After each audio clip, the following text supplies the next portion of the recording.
In 2020, there are over 100,000 parents' visa applicants, and the number is projected to be increased rapidly in the future.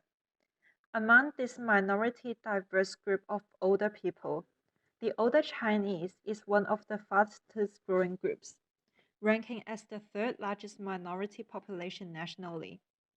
You may also see many Chinese elderly in suburbs like Chatswood, Haymarket, Eastwood, etc.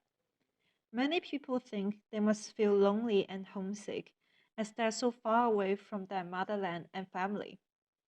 And they must feel uncomfortable to move to a new country at the old age. So we should care more about them. To really know how they feel, I'm interviewing my grandparents. They're from Shantou, a city in southern China. They'll tell us about how they feel after moving to Australia for 10 years. Grandma, why are you immigrating to Australia? Because your aunt is in Australia. Traditional Shantonese usually follow their kids to live. So after moving to Australia, what is the biggest change in your daily life? There are many. Firstly, the air quality here is really good, and it's not too populated here. The overall environment is also very nice. My grandma loves the environment here in Australia, but she also mentioned that language barrier is a big problem. It's hard to get used to the daily life here at first. Like the language, I always can't find the things I want in codes. Then I needed to match the words line by line, or ask your aunt to buy something for me. But it's a lot better now. Language barrier is the hardest thing when I came.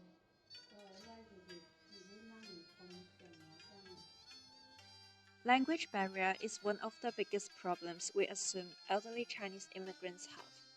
Another problem that we always assume they have is that they cannot get used to the new life here.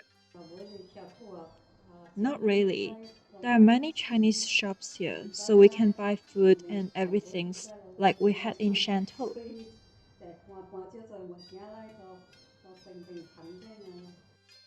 Another problem we always worry about is discriminations. This might happen, but it seems that it's not a big problem to my grandma. There are not any discriminations. At first, we're nervous to say hi to locals, but instead, actually, they say hi to me. People here are very nice and polite.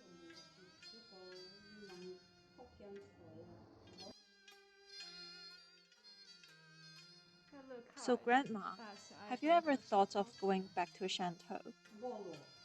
No, I've never thought about that. How would I think about going back now? I've been here for 10 years. Because you can't go back or. No, I just didn't think about that.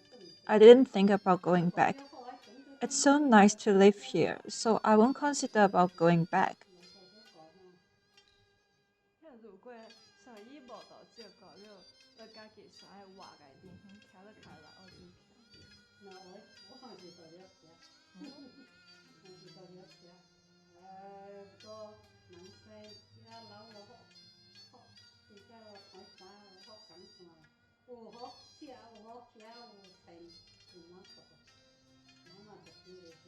After hearing that, I think my grandma is stronger and tougher than I imagined. So I also wonder if she's feeling lonely or sad because she left her family in Shantou. Nowadays, it's so easy to communicate using smartphones, and it's free to call them. We can call anytime, so there are actually no big differences. We're not kids anymore, so that's not a big deal for me.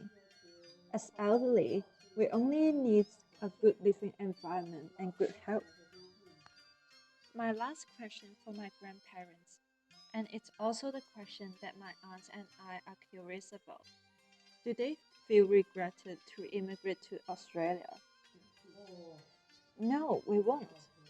Some of my friends feel regretted, but I don't think so. I think it's comfortable to live here in Chatswood in Sydney. I would never regret.